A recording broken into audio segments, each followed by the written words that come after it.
Welcome, welcome, welcome. So today we are going through sensory receptors and resting potentials. I'm going to give you a quick introduction to receptors and to the stimulus and response neural pathway. Just go through that really quickly. And then we're going to talk about what the resting potential is. And we're going to talk about what a generator potential is and an action potential and how they all relate together. And then we are going to cover as well the Pacinian Corpuscle, its structure and how it works. So as always, quick bit of context. The stimuli that we have coming in from all around us help us to understand and detect they are the changes in the environment. And those changes in the environment, those stimuli, are detected by receptors. Those receptors have to change the energy of the stimulus into electrical energy so that that electrical energy can be transmitted up our neurons to the brain. The brain can coordinate all of those different information from those receptors, and it can coordinate it and then initiate an appropriate response. Of course, by causing an impulse to go down a motor neuron to the effectors, muscles or glands, and they bring about the response. Excuse me. So let's do a quick introduction to receptors and the response. So as we've said, stimulus, any change in our surroundings. Could be sound, touch, temperature, pain, taste, or smell. Notice those are external stimuli, but of course we can have internal stimuli in our body. So for example, an increase in blood pressure, which of course will be detected by receptors that detect a change in the blood pressure. And so we have all of these stimuli detected by specific receptors. Of course, the impulse goes along the sensory neuron to the central nervous system, the brain or the spinal cord, so that all of that information can be coordinated, and then an impulse is initiated down a motor neuron to effectors, muscles or glands, and it is they that bring about the response. Here's the important keyword. Receptors are transducers because transducers transform the stimulus energy into electrical energy. So light energy, sound energy, for taste and smell, chemical energy.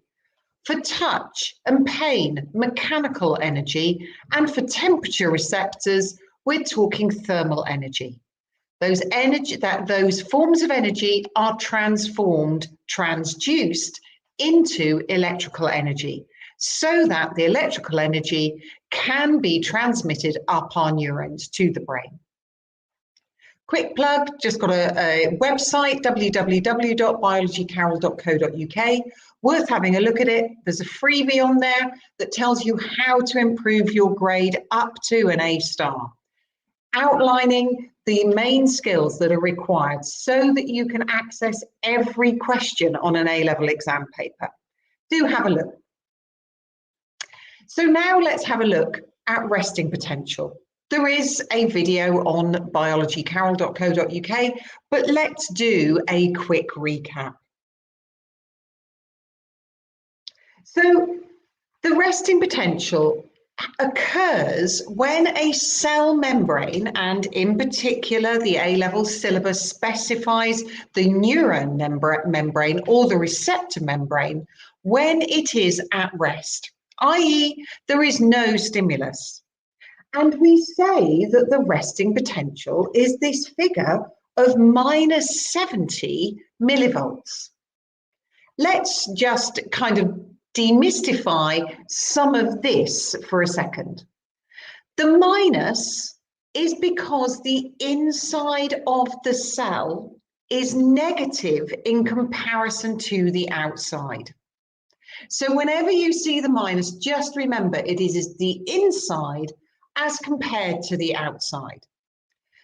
And we have this number of 70, which is pretty representative of neuronal membranes, but some neurons have different numbers for this, so don't panic too much if you see a different number in the exam question. Millivolts, where does that come from? Well, you will know that volts are the unit that are on your batteries of all of your electrical products, your phones, your watches, etc. And let's just remember, if you're not a physicist, that batteries make things happen. Because if you remember your year 7 or year 8 electricity, voltage is also known as potential difference. And it's because of the potential difference that it allows the battery to make something happen.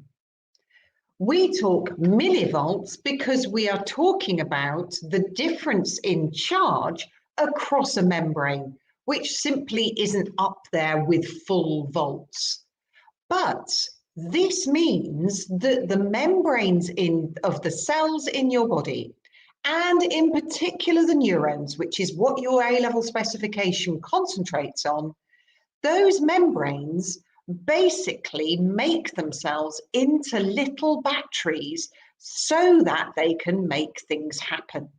The membranes of cells and the neurons in particular are little tiny batteries with an action, as it were. They've got the potential to make up to minus 70 millivolts, that kind of level of action happen. So how does this happen? First of all, we have to recognize that there are a load of sodium potassium ions swimming around both inside the cell and outside the cell.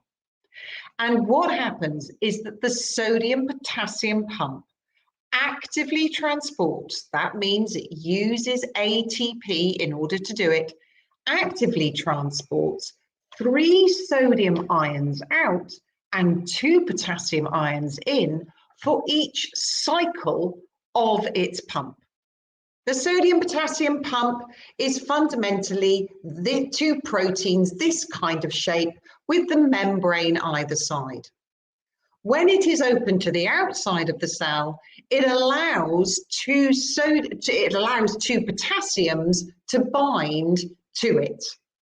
And then ATP causes it to change shape. The changing shape causes those potassium ions to now enter inside the cell. And when it's in this configuration, 3 sodium ions combined to the protein. As a result of it returning to this shape, it then releases the 3 sodium ions to the outside of the cell. Every time the configuration changes, 3 sodium ions are pumped out and 2 potassium ions are pumped in to the cell.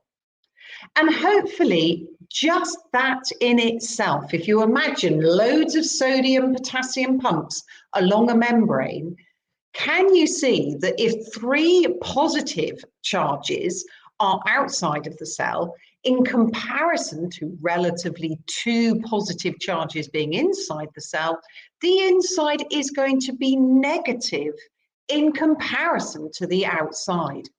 Where this negative number comes from, inside in comparison to the outside. The sodium ion channels are closed in the membrane. And that means that the sodium ions that are out of the cell cannot diffuse back in. So they're stuck out there. However, potassium ion channels that are in this cell membrane, a few of them are open. And that means that some, but not all, potassium ions can diffuse out. So here we are, we've got this little gap here indicating the potassium ion channels and a few of them diffusing out.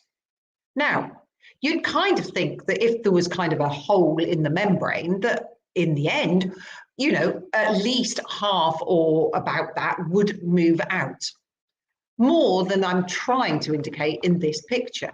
But that doesn't quite happen because the potassium ions, which are positively charged, of course, diffuse down their concentration gradient from the inside to the outside, but not all of them, or not up to the normal equilibrium, can move out, because they go out to an area of very relatively high positive charge because of the sodium ions outside of the cell membrane.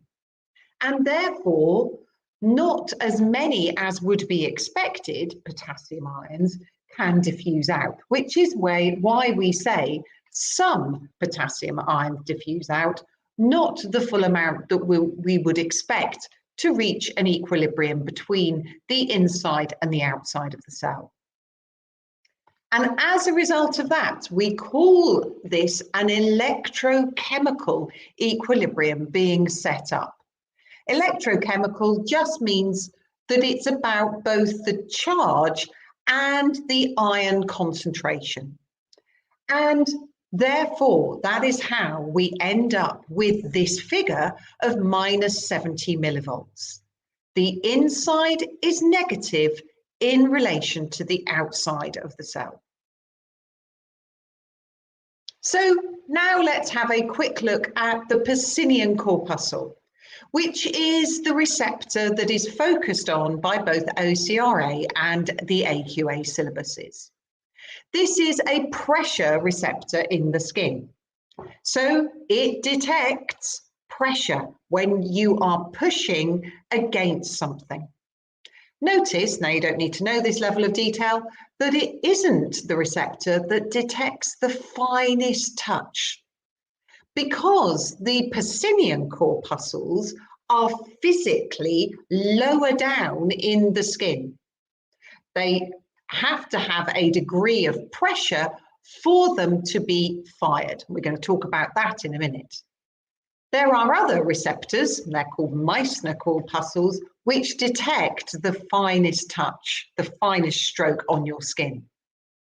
Both types, but now let's concentrate on the Pacinian corpuscle, are mechanoreceptors because they detect pressure or distortion. It's kind of a mechanical receptor. I hope that kind of makes sense. And here is a picture of one. Notice the yellow here is the end of the sensory neuron, because of course the sensory neuron connects with the receptor. And in the Meissner corpuscle, the end of the sensory neuron, it is literally the nerve ending that makes up the Pacinian corpuscle, the receptor. But around this end of the sensory neuron, there are layers of connective tissue, just like the rings of an onion. And this is the capsule of the Pacinian corpuscle. And this is what distorts when the Pacinian corpuscle is activated or stimulated. And as a result of the Pacinian corpuscle being stimulated, the impulse will travel down the sensory neuron to the central nervous system, as we've already talked about. So this is a close-up of what the Pacinian corpuscle diagrammatically looks like when it is at rest. Because notice we have got relatively, notice that word relatively, that means in comparison to the outside of the sensory neuron, the membrane, the yellow line here, it's positive on the outside in comparison to the inside. Or what I probably should emphasize is that the inside is negative to the outside. It has the value reading, literally, if a, an electrical probe was put on the inside and then on the outside, this is how we get that reading of minus 70 millivolts. Inside, negative in comparison to the outside. But this is what happens when the Pacinian corpuscle is stimulated. Pressure occurs on the skin. Because these layers of connective tissue are disrupted. They are changed. The shape of the corpuscle is changed. And that causes a reversal of the charge in that area of the sensory neuron membrane. So now let's have a look at that in a little bit more detail, how the Pacinian corpuscle works. So thank you for the thank you, Dr. Cheddar Cheese. Delighted that I'm helping you out, and hopefully a few other people who are going through this in year 13 right now, and hoping I'm going to be able to clarify this for you. So how does it work? Remember that the resting potential is maintained when there is no stimulus. We have the line down here at -70. The value of the difference between the charge across the membrane is at -70 millivolts, and it stays there while there is no stimulus. But when the stimulus happens, when the pressure happens on the Pacinian corpuscles, the pressure causes stretch-mediated sodium ion channels to open. Stretch-mediated just means the stretching of the deformation of the Pacinian corpuscle causes the sodium ion channels to open. They are opened by kind of being deformed, by being stretched. So if you remember, during that resting potential, when the sodium ions are on the outside and the fewer potassium ions are on the inside, the sodium ion channels are closed. But this stretching, the deformation of the Pacinian corpuscle, causes sodium ion channels to open. And therefore, the sodium ions are going to diffuse back into the neuron. This is called the generator potential. Now, notice if you've got sodium ions coming into positive charge sodium ions coming into the inside of the cell, doesn't it make sense that the inside of the cell is now going to become less negative because we've got more positive charges coming into the inside of the cell. So this is what happens on the graph. A generator potential is caused. Now, the big question is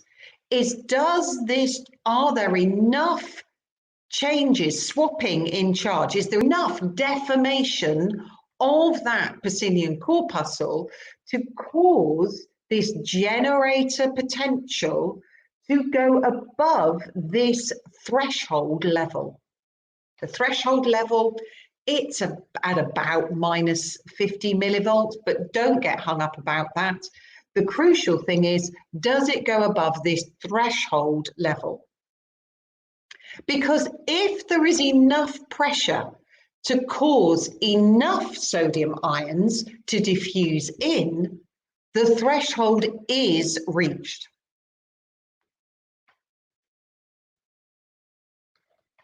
And that causes the all or nothing response of an action potential to be initiated. You may not have learnt yet about action potentials. Don't worry, I'm just going to say to you that the action potential is in effect, in GCSE terms, a nerve impulse being kicked off. So does it make sense that if we put enough pressure on our fingertips, that causes enough deformation of the Pacinian corpuscle to cause enough sodium ions enough sodium ion channels to open in this sensory neuron nerve ending, and therefore enough sodium ions move in to cause the generator potential to go above the threshold level.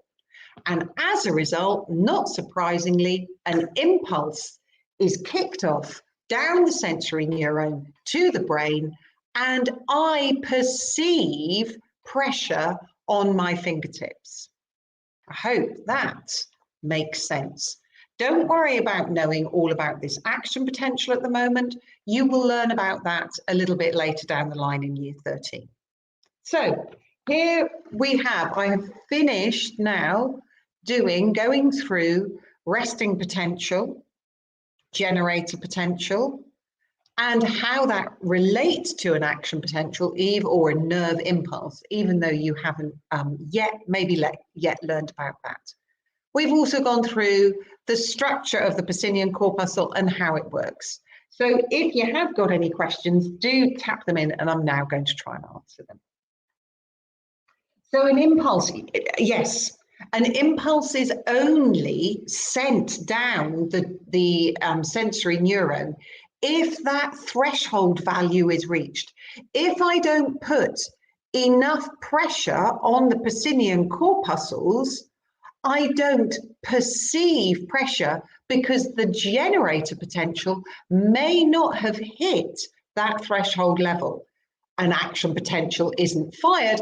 I don't perceive pressure. I might only perceive the lightest touch, for example, because another set of corpuscles has been stimulated. Hope that makes sense.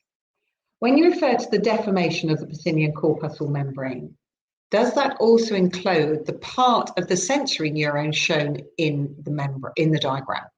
So when the Pacinian corpuscle is deformed, it causes that deformation, as it were, stretches this yellow membrane here. And that is what causes those sodium ion channels to open. So yes, I could say, yes, you could say it deforms the sensory neuron. I think I would rather use that A-level terminology and say that the Pacinian corpuscle has been deformed, which causes stretch-mediated sodium ion channels in the membrane to open. I hope that makes sense. And I think we are about there for my little tiny tutorial on hopefully what some of you are going through at the moment. Receptors and how resting potential works. Because I think that whole thing of resting potential, generator potential can be incredibly confusing, which is why I offered it as a live stream. And I hope that has been useful. If you have any other comments or requests about what you'd like me to do in an upcoming live stream, do pop them in the comments. I would love to hear what you would like me to help you out with. And I will see you next week for another live stream and look forward to seeing you then. Bye-bye.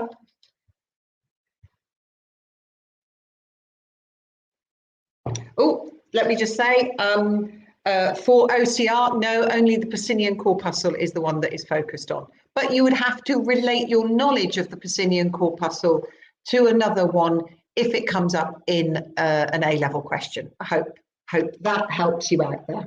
There you go. And I will see you next week. Bye-bye.